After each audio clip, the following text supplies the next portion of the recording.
এখন দেশের মধ্যে কি হচ্ছে জানি না, কিছুদিন এক একটা নিয়ে এক এক রকমের উঠে আসে।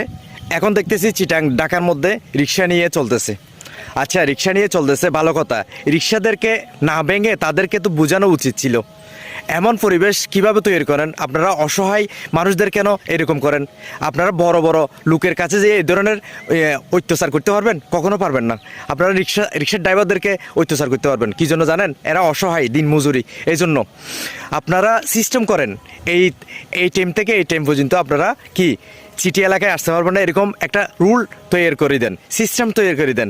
আপনারা এমনভাবে কাজ করতেছেন, এদের রিক্সাগুলো যদি না থাকে, দুই মুঠো খানা খাইতে তাদের কষ্ট হয়ে যাবে।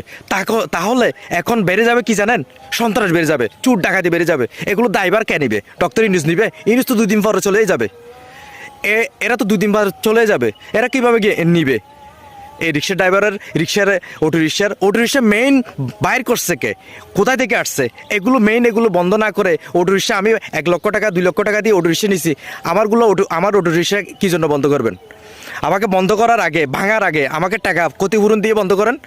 টাকার পিছনে যেরকম লেখা আছে, কাগজের পিছনে যেরকম লেখা আছে, দলিলের পিছনে, যদি কে আমার এই জায়গাটা যদি কে প্রয়োজন হয়, সরকারের যদি প্রয়োজন হয় এই জায়গাটা নেওয়ার টাইমে আমাকে যথেষ্ট পরিমাণ দাম দিয়ে জায়গাটা নিতে হবে। তেমনই কাজটি করেন। তাদের কাজগুলো যখন আপনারা নিয়ে যাচ্ছেন, অবশ্যই তাদের থেকে টাকা, শ্রমের টাকা দিয়ে, আপনাদের কাজের টাকা দিয়ে, রিক্সার টাকা দিয়ে আপনাদের রিক্সা ভেঙে ফেলেন।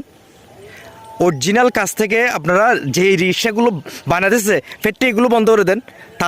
তাদেরটা তো বন্ধ করা সম্ভব হবে না, কেন? তাদেরটা তো গেড়ি মোটা, ও চিয়নগুলো দেখে দেখে আপনারা ভাঙবেন যে।